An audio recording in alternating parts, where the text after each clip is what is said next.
Hi everyone, welcome to Friday Fitness Tips with Heather. Today we're going to discuss our food. A lot of times we don't think about what we do to our food before we eat it. We're so interested in how our food affects us, the calorie content, the fat content, all of that jazz, and we're not worried about the different methods that we use to prepare our food and how it's actually affecting the nutrients within our food. Nowadays, it's so important to preserve the nutrition in our food because oftentimes the foods that we get at the store, vegetables, fruits, those types of things are picked before they're ripened and they're transported before they're ripened and they have very little nutritional value. So it's very important that we are using methods to help maintain those nutrients instead of destroy them, because different ways of preparing fruits and vegetables, you can destroy the nutrition within them. So today we're going to talk about a few of those methods and what types of fruits and vegetables can be altered by our different preparation methods. So the first one is going to be cutting. So when we cut fruits and vegetables, it breaks down the cell wall and it gives us more of those nutrients. They're more bioavailable. So bioavailability is just relating to the degree that a nutrient is absorbed by the body. So when we cut or chop our fruits and vegetables, that is going to allow more of those nutrients to be released, which is a good thing. Another thing, if you chop onions or garlic, I bet you didn't know this, chopping onions and garlic releases disease-fighting compounds. So you always want to make sure that you're chopping up your onions and your garlic in order to get the most benefit from those. I don't really know of anybody that just bites into an onion like an apple. That's kind of gross. But chop it up if you're going to use it so that you can release that nutrition and get those disease-fighting compounds to work to your benefit. Soaking grains and beans are going to decrease the amount of phytic acid that is present in those types of nutrients or those types of foods. And phytic acid, it decreases the absorption of zinc, calcium, magnesium, and iron. So you want to make sure that you're soaking your grains and your beans so that you're not blocking the absorption of those nutrients that we need.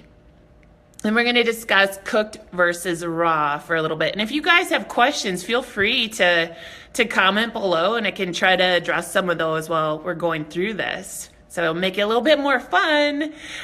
Cooked versus raw. So water-soluble vitamins, those are going to be your B vitamins and vitamin C. Those decrease the amount of nutrients when you cook them. So you want to make sure that any of your foods that contain B vitamins or vitamin C, that you're not cooking those too much or you're not going to get the full value of the nutrients within those foods. Fat-soluble vitamins, so those are going to be vitamin A, D, E, and K, are going to lose the fewest nutrients when you cook them. So those are okay to cook. Of course, you don't want to cook the crap out of anything. So go ahead with the fat-soluble vitamins A, D, E, and K, and you can, preserve some of the nutrients in there. You won't lose as much as with vitamin B and vitamin C. Those you're going to lose a lot. Also, when we pair certain nutrients together, certain foods together, it's going to help us to better benefit from those foods. So, for example, if you pair a food that contains iron, so you think spinach, kale, lentils, if you pair that with vitamin C, so any of your lemons, strawberries, orange slices, citrus, things like that. So pairing spinach with strawberries, making a salad there, that is going to allow you to get the benefit of that nutrition. It's going to allow you to release more of that iron and be able to better absorb it. If you don't have a source of vitamin C along with your iron, you're not going to get the most benefit from that. You're not going to be able to completely absorb that nutrient. So it's kind of interesting that when we pair certain foods together, that we get better nutrition from it. Didn't think about that, did you? So what are a few tips and tricks that I have for you when it comes to food in general?